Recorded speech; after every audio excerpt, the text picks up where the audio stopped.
So we are expecting things on demand in today's world. That means that when we order it, we want it to show up today or right away. Our next CEO in Forbes 30 Under 30, Laura Behrens-Wu, is the CEO of Shippo, who helps 35,000 companies deliver the products to you and to others. So please welcome Laura.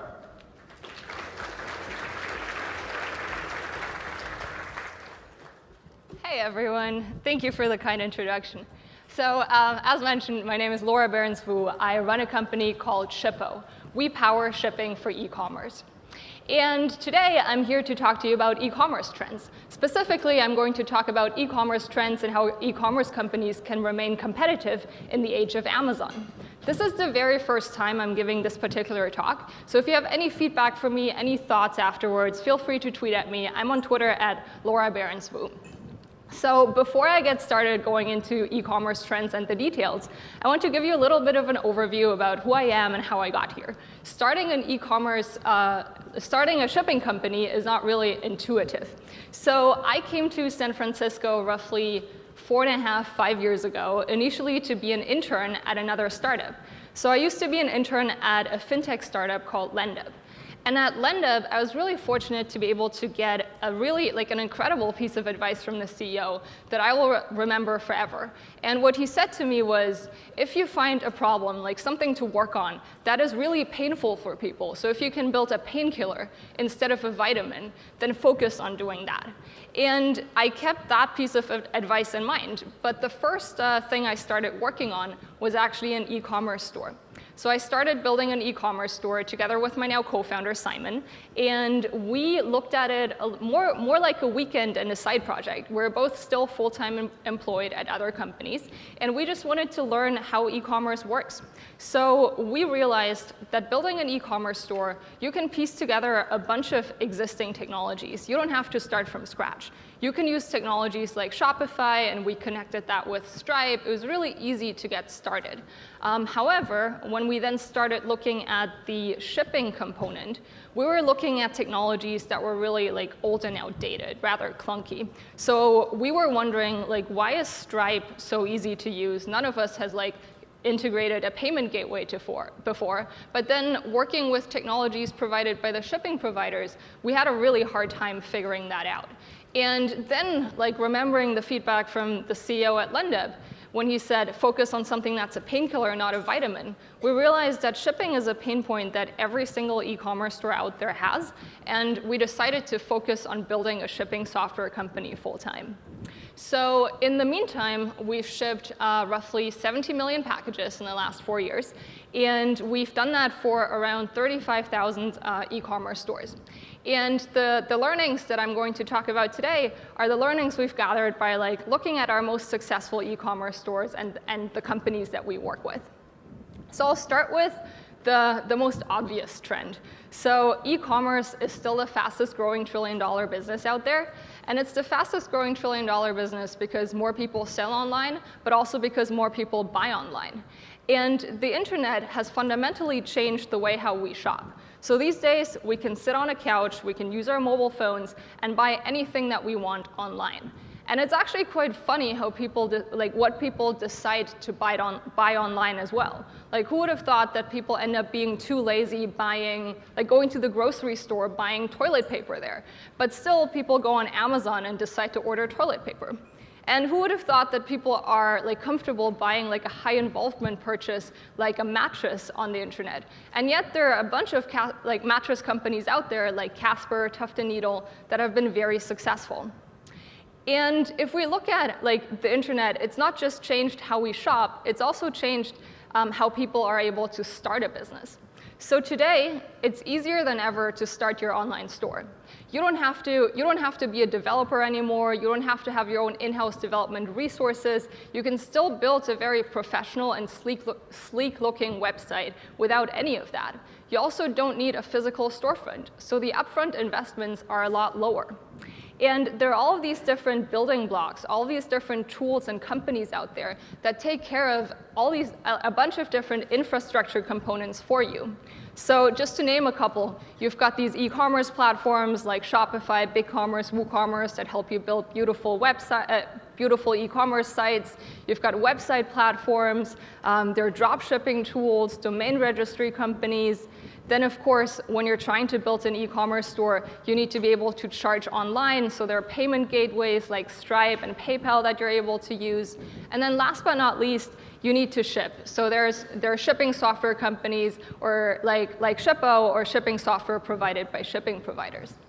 And that's the other interesting part about e-commerce. Like, shipping is the only time where digital native companies need to bridge online to offline. Shipping is a necessity for every single e-commerce store. They need to figure out a way to get their item from their warehouses to the end customer. And at the same time, shipping is rather messy. It's really intransparent to figure out. It's difficult to understand. And last but not least, like, it's very expensive. Shipping eats into e-commerce margins. And if we look at how much companies in the US have spent on shipping, last year was another record year. So last year, companies in the US spent roughly $99 billion on shipping only, and then $1.5 trillion on logistics in general. And both of these numbers have been up at around 6, almost 7% year over year. There's some reasons why these numbers are growing. Like, it starts with people buy more things online, but the other reason is also that consumers have higher expectations around shipping. So Amazon Prime has really changed how customers look at shipping. It's reset customer expectations. So customers these days, they expect free and fast shipping at checkout. They're unwilling to pay for shipping. They're unwilling to wait for their items. And shipping is no longer something that happens in the background. It's something that consumers look out for when they're buying online. They look at it at the checkout page. And if they're not seeing the right shipping options in terms of costs, in terms of transit time, then they're closing the window and buying somewhere else. So shipping is really something that affects consumer behavior and that affects conversion rates at checkout. And Amazon Prime has done, Amazon with Amazon Prime has done a phenomenal job really resetting the customer expectations there, grabbing the market. And what that has led to is that the market value of Amazon is now bigger than most brick and mortar retailers combined. It's a really remarkable chart. It's crazy to see how big Amazon has become. It's right now roughly 49% of e-commerce in the US. And what that's led to is that a lot of, I see a bunch of headlines out there from analysts, from journalists, saying that Amazon has killed retail, or Amazon is dominating e-commerce, is making it very difficult for people to start their businesses. I would say, you have to look at this in a slightly more nuanced way. Amazon is for sure not killing all of retail. Amazon is killing more of the generic big box retailers. However, people go on Amazon, most people go on Amazon, 70% of word searches on Amazon are for generic goods. So people, for example, putting in the word black pen instead of trying to find something highly differentiated. So people don't go on Amazon to find something with a brand or to find something that is special and different from other products out there. Most people use Amazon as a search engine to find a generic product, a rather low involvement purchase, something where they're only looking to optimize for price and for speed of delivery. But today, a lot of the new generation of consumers, millennials, are looking for products and items to buy that are conveying a certain kind of lifestyle. They're looking at products to express their individuality instead of buying something that's generic. And that has given direct-to-consumer brands an opportunity to rise to the top. And direct-to-consumer brands have been able to set themselves apart from Amazon by selling highly differentiated products. They tell a story about their products. They have a brand that consumers can recognize. They have a brand that consumers can identify with, a brand that consumers care about, that evokes certain emotions and feelings. And direct-to-consumer brands, to make that explicit, are companies that ship from their own warehouse directly to the customer. They bypass middlemen, and that's also a reason why direct-to-consumer brands have been unbundling a bunch of large CPG companies. They focus on a very specific product in the portfolio of a CPG company. As an example here, so Harry's or Dollar Shave Club, they're focusing on only selling razors, and then later on also like shaving supplies. And they ship that from their warehouse directly to the end customer as a subscription service, instead of putting their items into CVS or another grocery store. And direct-to-consumer brands, to reiterate that, they're really focused on building a very strong brand experience. They're making sure that customers have some sort of emotional feeling when they're looking at their brands, and have some sort of lifestyle and identity tied to the feeling of buying from these companies. So when they look at shipping, they treat shipping as an extension of their user experience. So shipping is not just a back-end procedure. They want to make sure that customers are satisfied end-to-end, and that involves like getting the item from A to B, the shipping, the transit time process, the return experience. So they really make sure that shipping is something that reflects positively on the brand, and that is something that delights the customer. And something that always amuses me is that when you go on YouTube, it's quite surprising that unboxing videos consistently make up for the top 10 spots of the most viewed YouTube videos. So people just film themselves opening up a box that they receive from a retailer, getting very excited what's in the box. And I think that's really where you see that retailers, direct-to-consumer brands, they're walking the extra mile. Like, they don't send a generic, like, Amazon package to the customer, like not these kinds of boring boxes. They really make sure that you're getting a box that is memorable, that you're excited to open, maybe even excited to film yourself opening it, and like other people are interested in watching that as well. So I think, like, just to sum that up, for our direct-to-consumer brands that we work with, they put a lot of thought into delighting the customer in every single step that the customer takes in the journey. And it's not over when they click buy, it's over when it's they need to receive the package, they need to open it, they need to be satisfied when they open it as well.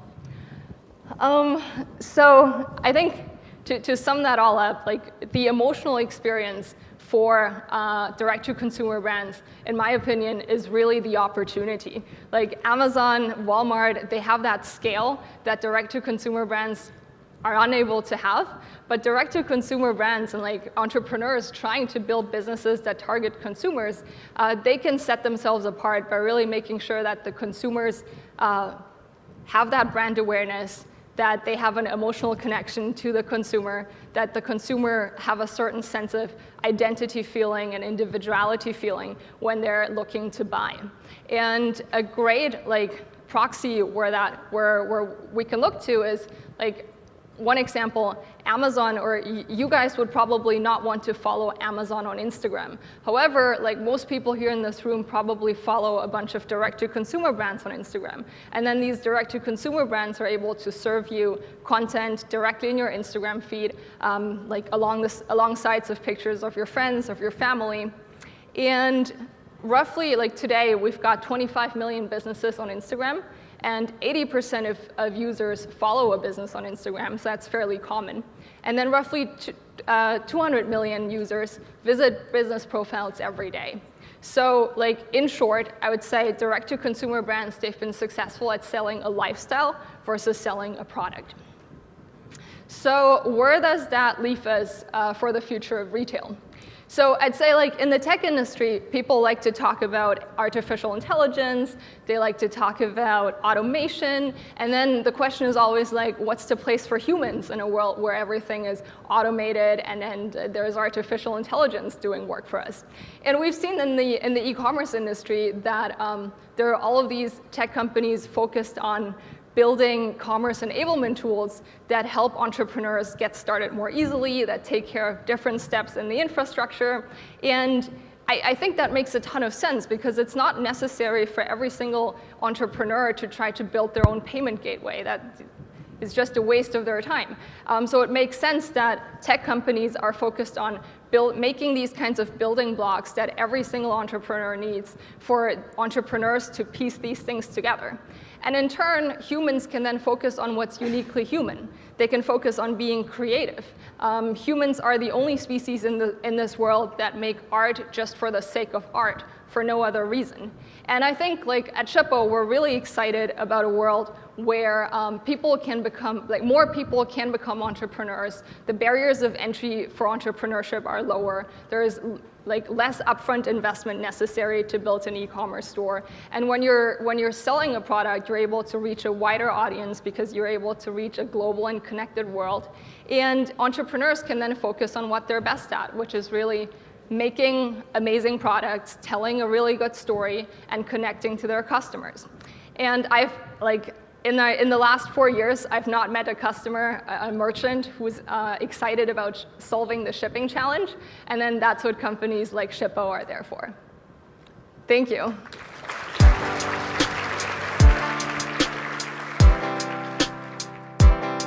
I need some traction. You need some traction. Let's get some traction.